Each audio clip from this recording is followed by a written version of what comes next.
welcome to Everyday Storytelling. How are you doing today? We are going to be reading a story, the new book. And first up, we are going to be doing the Bible. A new book also. Then we are going to be doing the new book. Yay!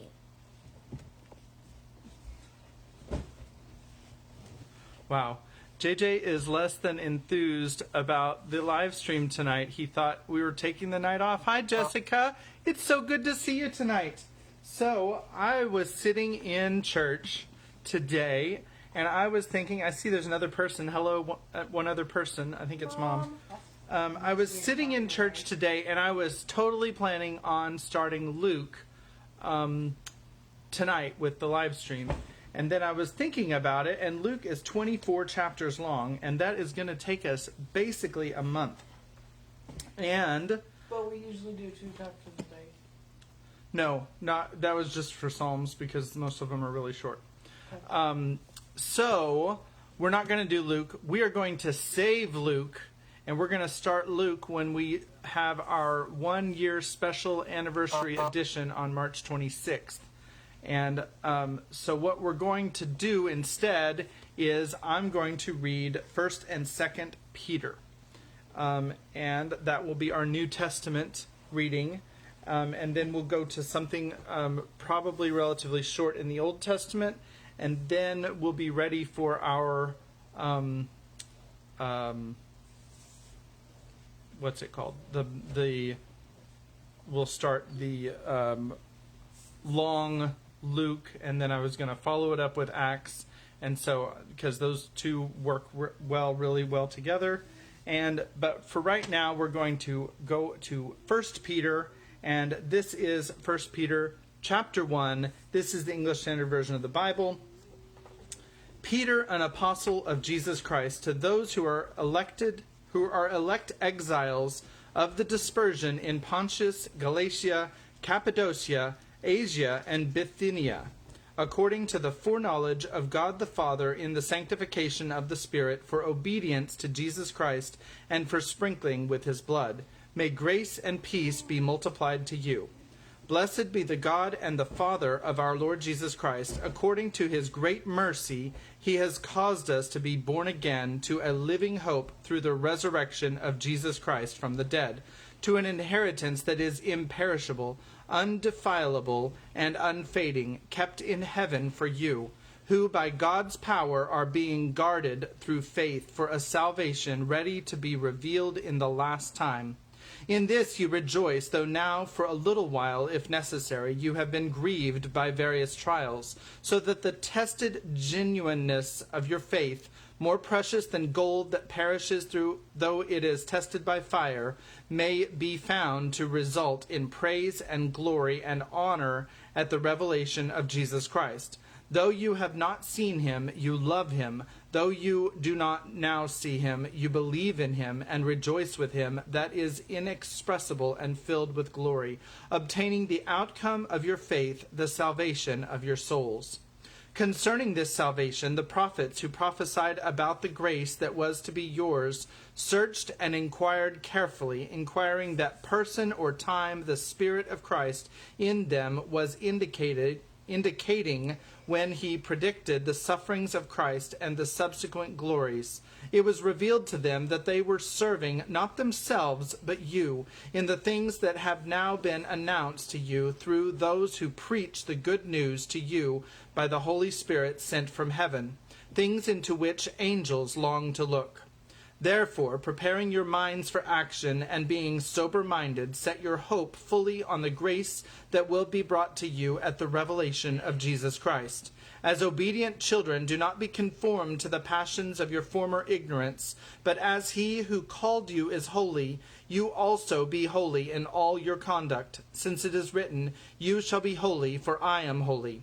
And if you call on him as Father, who judges impartially according to each one's deeds, conduct yourselves with fear throughout the time of your exile, knowing that you were ransomed from the futile ways inherited from your forefathers, not with perishable things such as silver or gold, but with the precious blood of Christ, like that of a lamb without blemish or spot.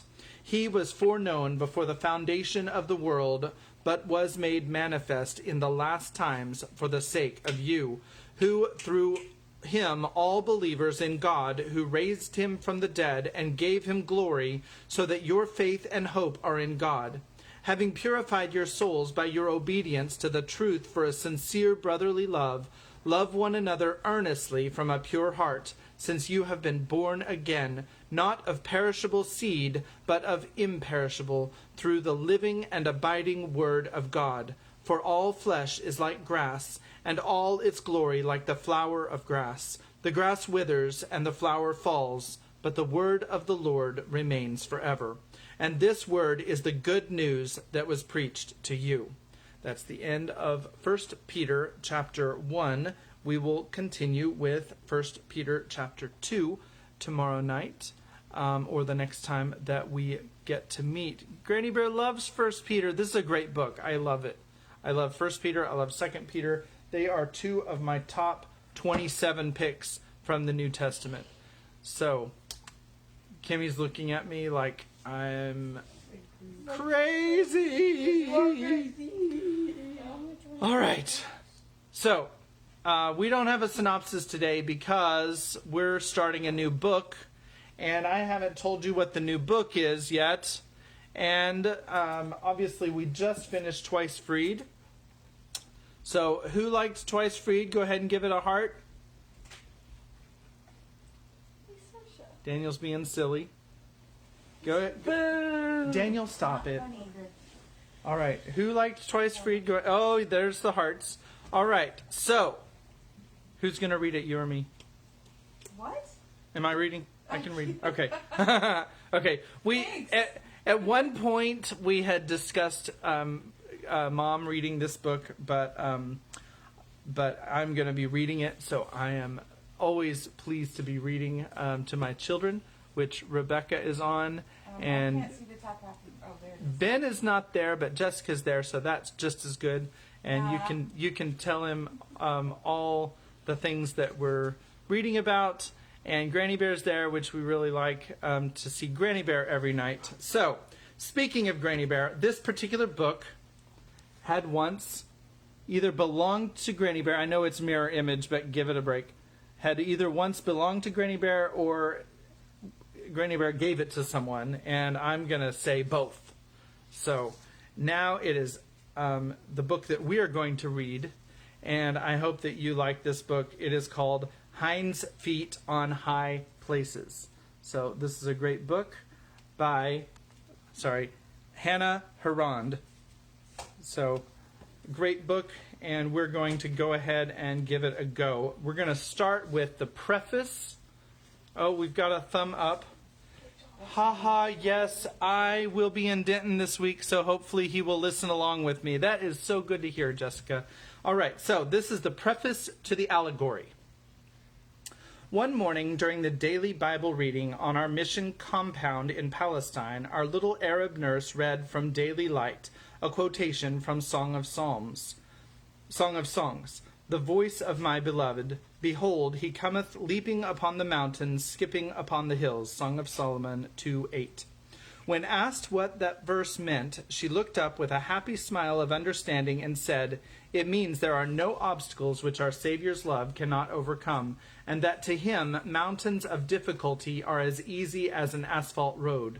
From the garden at the back of the mission house at the foot of Mount Gerizim, we could often watch the gazelles bounding up the mountainside, leaping from rock to rock with extraordinary grace and agility.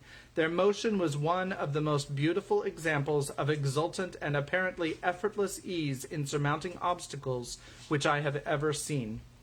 How deeply we who love the Lord of love and desire to follow him long for the power to surmount all difficulties and tests and conflicts in life in the same exultant and triumphant way.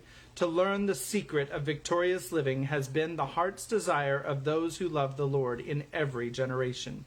We feel we would give anything if only we could, in actual experience, live on the high places of love and victory here on this earth and during this life, able always to react to evil, tribulation, sorrow, pain, and every wrong thing in such a way that they would be overcome and transformed into something to the praise and glory of God forever.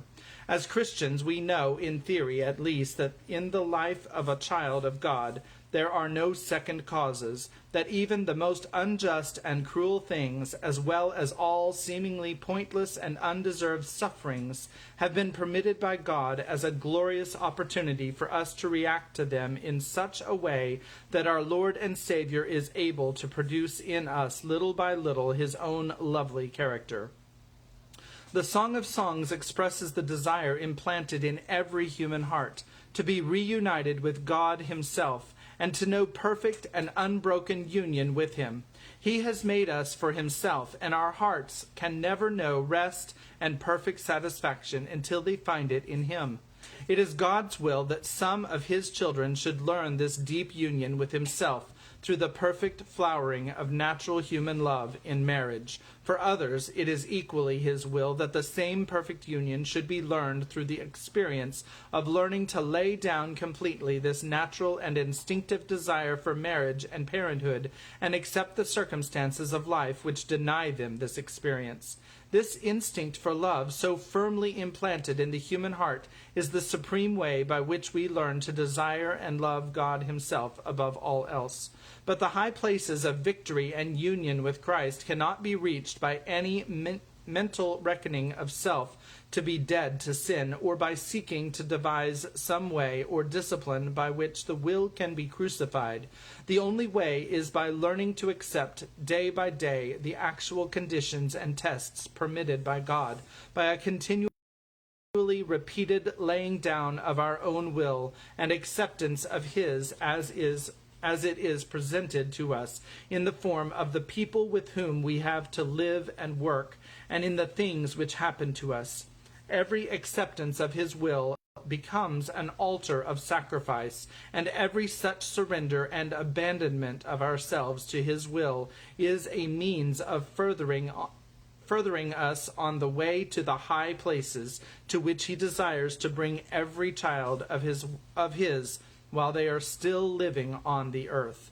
The lessons of accepting and triumphing over evil, of becoming acquainted with grief and pain, and ultimately of finding them transformed into something incomparably precious, of learning through constant glad surrender to know the Lord of love himself in a new way and to experience unbroken union with him, these are the lessons of the allegory in this book. The high places and the hinds' feet do not refer to heavenly places after death, but are meant to be the glorious experience of God's children here and now, if they will follow the path he chooses for them.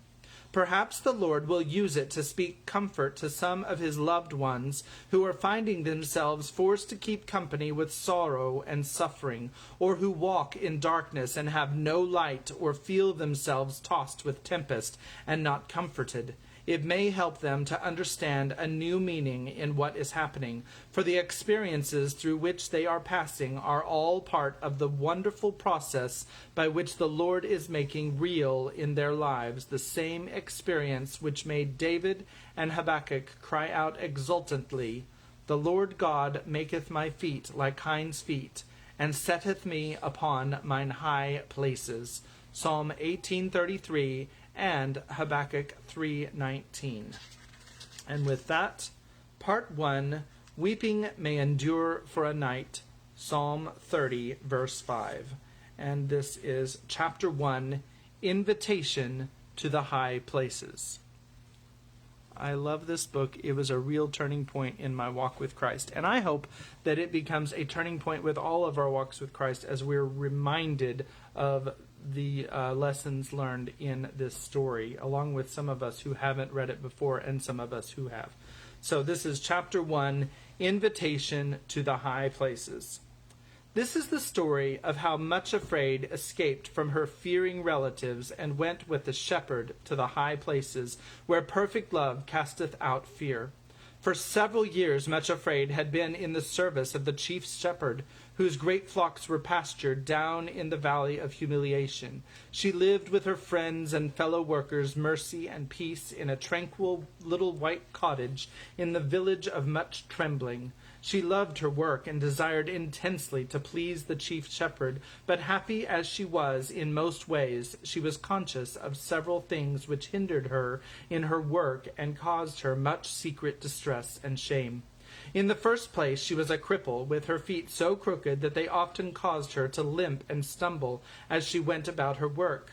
She had also the very unsightly blemish of a crooked mouth, which greatly disfigured both expression and speech, and was sadly conscious of these ugly blemishes must be the cause of astonishment and offense to many who knew that she was in the service of the great shepherd. Most earnestly she longed to be completely delivered from these shortcomings, and to be made beautiful, gracious, and strong, as were so many of the shepherd's other workers, and above all, to be made like the chief shepherd himself. But she feared that there could be no deliverance from these two crippling disfigurements, and that they must continue to mar her service always. There was, however, another and even greater trouble in her life. She was a member of the family of Fearings, and her relatives were scattered all over the valley, so that she could never really escape from them. An orphan, she had been brought up in the home of her aunt, poor Mrs. Dismal Forebodings, with her two cousins, Gloomy and Spiteful, and their brother, Craven Fear, a great bully who habitually tormented and persecuted her in a really dreadful way. Like most of the other families who lived in the Valley of Humiliation, all the Fearings hated the chief shepherd and tried to boycott his services, and naturally it was a great offense to them that one of their own family should have entered his service. Consequently, they did all they could, both by threats and persuasions, to get her out of his employment, and one dreadful day they laid before her the family dictum that she must immediately marry her cousin Craven Fear and settle down respectably among her own people. If she refused to do this of her own free will, they threatened to use force and compel her. Poor Much Afraid was, of course, overwhelmed with horror at the mere idea, but her relatives always terrified her, and she had never learned to resist or ignore their threats, so she simply sat cowering before them, repeating again and again that nothing would induce her to marry Craven Fear, but she was quite unable to escape from their presence. The unhappy interview therefore lasted a long time, and when finally they did leave her for a while, it was already early evening. With a surge of relief, Much Afraid remembered that the chief shepherd would then be leading his flocks to their accustomed watering place beside a lovely cascade and pool on the outskirts of the village. To this place she was in the habit of going very early every morning to meet him and learn his wishes and commands for the day, and again in the evenings to give her a report on the day's work. It was now time to meet him there beside the pool, and she felt sure he would help her and not permit her relatives to kidnap her and force her to leave his service for their dreadful slavery of marriage with Craven Fear. Still shaking with fear, and without pausing to wash the tears from her face, Much Afraid shut the door of the cottage and started off for the cascade and the pool. The quiet evening light was filling the Valley of Humiliation with a golden glow as she left the village and started to cross the fields. Beyond the river, the mountains which bounded the eastern side of the valley like towering ramparts were already tinged with pink, and their deep gorges were filled with lovely and mysterious shadows. Through the quiet and peace of this tranquil evening, poor, terrified Much Afraid came to the pool where the shepherd was waiting for her, and told him of her dreadful plight. "What shall I do?" she cried as she ended the recital. "How can I escape? They can't really force me to marry my cousin Craven, can they? Oh!" cried she, overwhelmed again at the very thought of such a prospect. It is really dreadful enough to be much afraid, but to think of having to be Mrs. Craven Fear for the rest of my life and never able to escape from the torment of it is more than I can bear." "Don't be afraid," said the shepherd gently.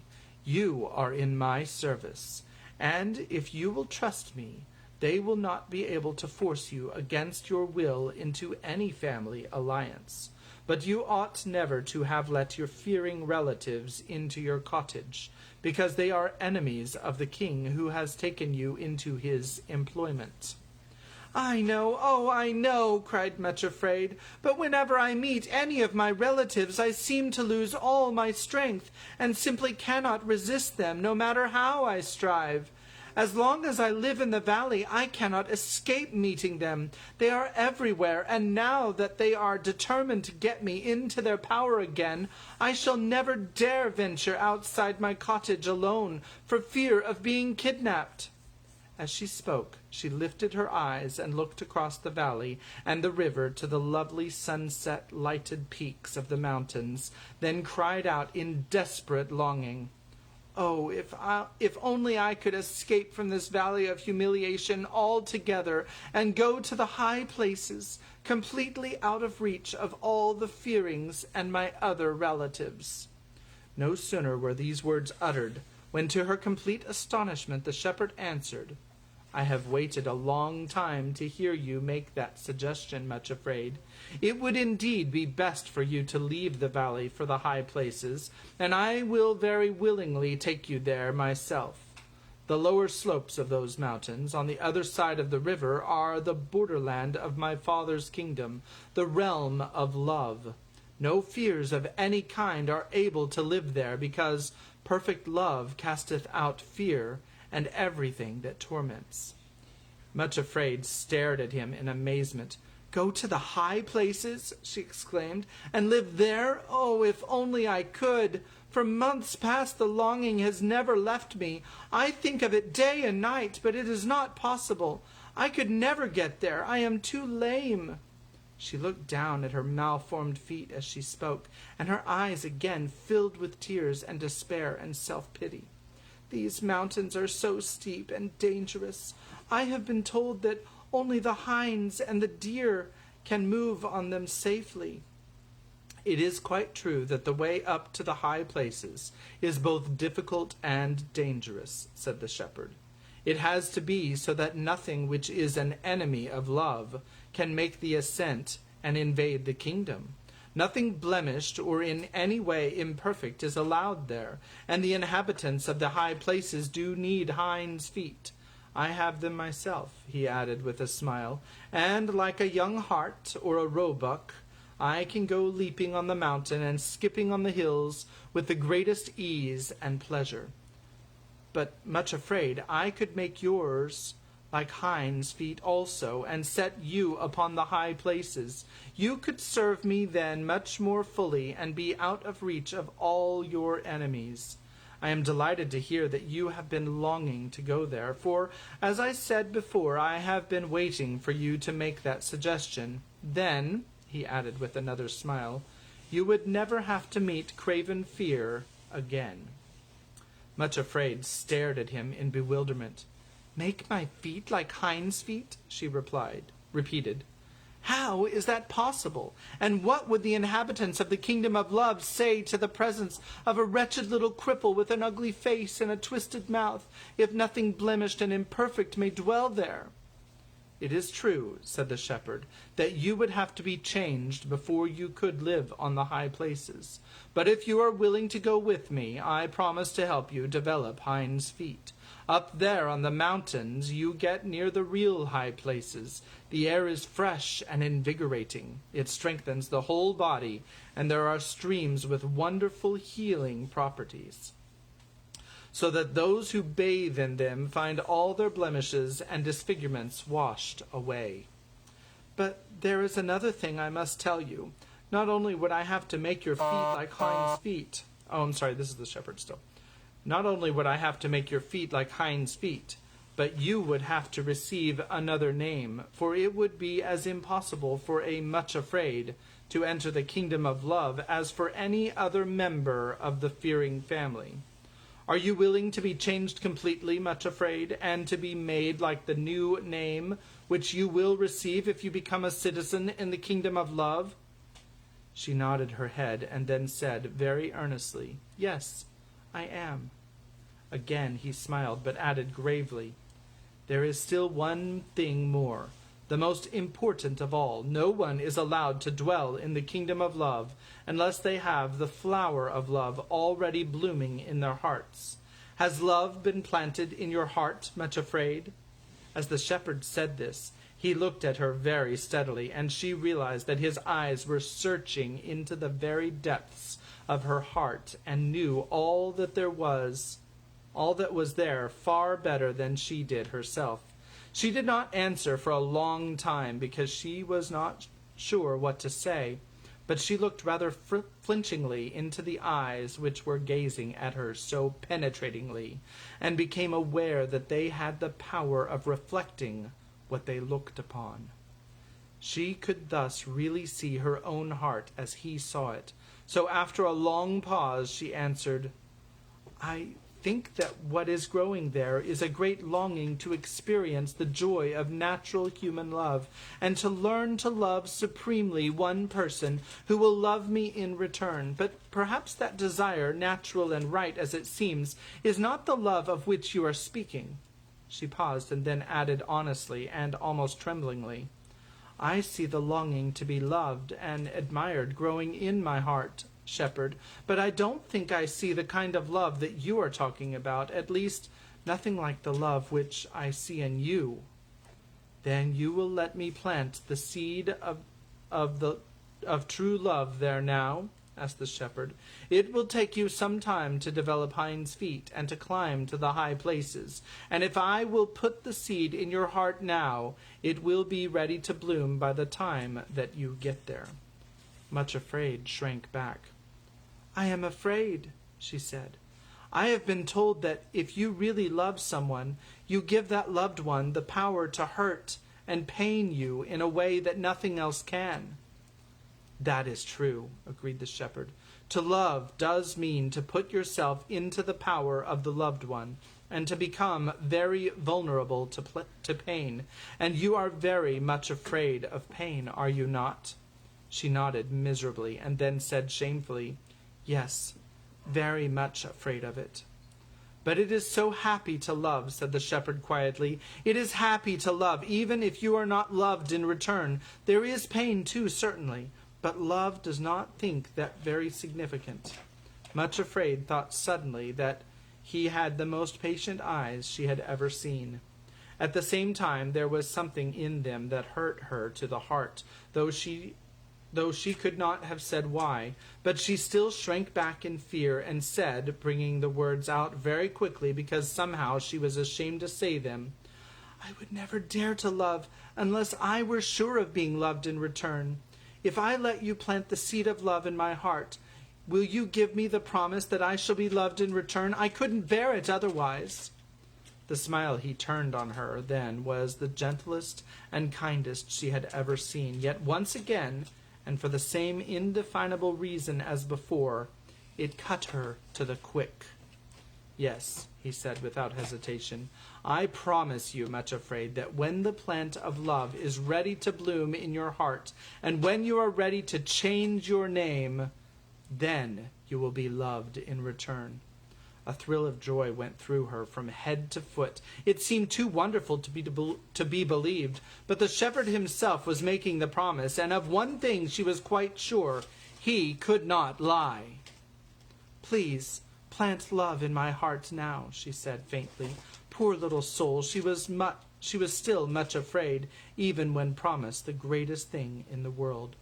The shepherd put his hand in his bosom, drew something forth, and laid it in the palm of his hand. Then he held his hand out toward Much Afraid. "Here is the seed of love," he said. She bent forward to look, then gave a startled little cry and drew back. There was indeed a seed lying in the palm of his hand, but it was shaped exactly like a long, sharply pointed thorn. Much Afraid had often noticed that the shepherd's hands were scarred and wounded, but now she saw the scar in the palm of his hand held out to her was the exact shape and size of the seed of love lying beside it. "The seed looks very sharp," she said shrinkingly. "Won't it hurt you to put it into my heart?" He answered gently, "It is so sharp that it slips in very quickly, but, much afraid, I have already warned you that love and pain go together, for a time at least. If you would know love, you must know pain also." Much Afraid looked at the thorn and shrank from it. Then she looked at the shepherd's face and repeated his words to herself. "When the seed of love in your heart is ready to bloom, you will be loved in return." And a strange new courage entered into her. She suddenly stepped forward, bared her heart, and said, "Please, plant the seed here in my heart." His face lit up with a glad smile, and he said with a note of joy in his voice, "Now you will be able to go with me to the high places and be a citizen in the kingdom of my Father." Then he pressed the thorn into her heart. It was true, just as he had said. It did not cause piercing pain, but it slipped in quickly, and then suddenly a sweetness she had never felt or imagined before tingled through her. It was bittersweet, but the sweetness was the stronger. She thought of the shepherd's word, "It is so happy to love," and her pale, sallow cheeks suddenly glowed pink, and her eyes shone. For a moment, Much Afraid did not look afraid at all. The twisted mouth had relaxed into a happy curve, and the shining eyes and pink cheeks made her almost beautiful. "Thank you, thank you," she cried, and knelt at the shepherd's feet. "How good you are! How patient you are! There is no one in the whole world as good and kind as you. I will go with you to the mountains. I will trust you to make my feet like hinds' feet, and to set me, even me, upon the high places." "I am more glad even than you," said the shepherd. "And now you really act as though you are going to change your name already. But there is one thing more I must tell you. I shall take you to the foot of the mountains myself, so that there will be no danger from your enemies. After that, 2 special companions I have chosen will guide you and help you on all the steep and difficult places while your feet are still lame and while you can only limp and go slowly." "You will not see me all the time?" Much Afraid. Still the shepherd. "You will not see me all the time, Much Afraid, for as I told you, I shall be leaping on the mountains and skipping on the hills, and you will not at first be able to accompany me or keep up with me. That will come later. However, you must remember that as soon as you reach the slopes of the mountains, there is a wonderful system of communication from end to end of the kingdom of love, and I shall be able to hear you whenever you speak to me. Whenever you call for help, I promise to come to you at once. At the foot of the mountains, my 2 servants, from whom I have chosen to be your guides, will be waiting for you. Remember, I have chosen them myself with great care as the 2 who are most able to help you and assist you in developing hinds' feet. You will accept them with joy and allow them to be your helpers, will you not?" "Oh, yes," she answered at once, smiling at him happily. "Of course, I am quite certain that you know best and that whatever you choose is right." Then she added joyfully, "I feel as though I shall never be afraid again." He looked very kindly at the little shepherdess, who had just received the seed of love into her heart, and was preparing to go with him to the high places, but also with full understanding. He knew her through and through, in all the intricate labyrinth of her lonely heart, better far than she knew herself. No one understood better than he that growing into the likeness of a new name is a long process. But he did not say this. He looked with a certain tender pity and compassion at the glowing cheeks and shining eyes, which had so suddenly transformed the appearance of plain little Much Afraid. Then he said, "Now you may go home and make your preparations for leaving. You are not to take anything with you, only leave everything in order. Do not tell anyone about it, for a journey to the high places needs to be a secret matter. I cannot now give you the exact time when we are to start for the mountains, but it will be soon, and you must be ready to follow me whenever I come to the cottage and call. I will give you a secret sign. I shall sing one of the shepherd's songs as I pass the cottage, and it will contain a special message for you. When you hear it, come at once and follow me to the trysting place." Then, as the sun had already gone down in a blaze of red and gold, and the eastern mountains were now veiled in misty mauve and gray, and the shadows were lengthening, he turned and led his flock away toward the sheepfolds. Much afraid, turned her face homeward, her heart full of happiness and excitement, and still feeling as though she would never be frightened again. As she started back across the field, she sang to herself one of the songs from the old book of songs which the shepherds often used.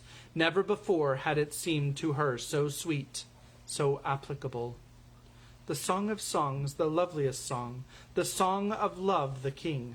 No joy on earth compares with his, but seems a broken thing. His name as ointment is poured forth, and all his lovers sing. Draw me, I will run after thee, thou art my heart's one choice. O bring me to thy royal house, to dwell there and rejoice. There in thy presence, O my King, to feast and hear thy voice. Look not upon me with contempt, though soiled and marred I be. The King has found me an outcast thing, and set his love on me. I shall be perfected by love, made fair as day to see. Canticles 1:1-6. She walked singing across the first field, and was halfway over the next, when suddenly she saw Craven Fear himself coming toward her. Poor Much Afraid. For a little while she had completely forgotten the existence of her dreadful relatives, and now here was the most dreaded and detested of them all, slouching toward her. Her heart filled with a terrible panic. She looked right and she looked left, but there was no hiding place anywhere, and besides it was all too obvious that he was actually coming to meet her. For as soon as he saw her, he quickened his pace, and in a moment or two was right beside her. With a horror that sickened her very heart, she heard him say, "Well, here you are at last, my little cousin Much Afraid. So we are to be married, eh? What do you think of that?" And he pinched her, presumably in a playful manner, but viciously enough to make her gasp and bite her lips and keep back a cry of pain. She shrank away from him and shook with terror and loathing. Unfortunately, this was the worst thing she could have done, for it was always her obvious fear which encouraged him to continue tormenting her. If only she could have ignored him, he soon would have tired of teasing and of her company, and would have wandered off to look for other prey. In all her life, however, Much Afraid had never been able to ignore fear. Now it was absolutely beyond her power to conceal the dread which she felt. Her white face and terrified eyes immediately had the effect of stimulating Craven's desire to bait her. Here she was, alone and completely in his power. He caught hold of her, and poor Much Afraid uttered one frenzied cry of terror and pain. At that moment Craven Fear loosed his grasp and cringed away. The shepherd had approached them unperceived and was standing beside them. One look at his stern face and flashing eyes, and the stout shepherd's cudgel grasped in his strong, uplifted hand was more than enough for the bully. Craven Fear slunk away like a whipped cur, actually running from the village instead of toward it, not knowing where he was going, urged by one instinct alone, to find a place of safety. Much Afraid burst into tears. Of course she ought to have known that Craven was a coward, and that if she had only lifted her voice and called for the shepherd, he would have fled at once. Now her dress was torn and disordered, and her arms bruised by the bully's grip. Yet that was the least part of her distress. She was overwhelmed with shame that he had so quickly acted like her old name, and nature, which she had hoped was beginning to be changed already. It seemed so impossible to ignore the fearings, still less to resist them. She did not dare look at the shepherd, but had she done so, she would have seen with what compassion he was regarding her. She did not realize that the Prince of Love is of very tender compassions to them that are afraid. She supposed that, like everybody else, she was despising her, or he was despising her for her silly fears. So she muttered ashamed, "Thank you." Then, still without looking at him, she limped painfully toward the village, weeping bitterly as she went, and saying over and over to herself, "What is the use of even thinking of going to the high places? I could never reach them, for the least little thing is enough to turn me back." However, when at last she reached the security of the cottage, she began to feel better, and by the time she had drunk a cup of tea and taken her evening meal, she had recovered so far that she was able to remind herself of all that had happened there beside the cascade and the pool.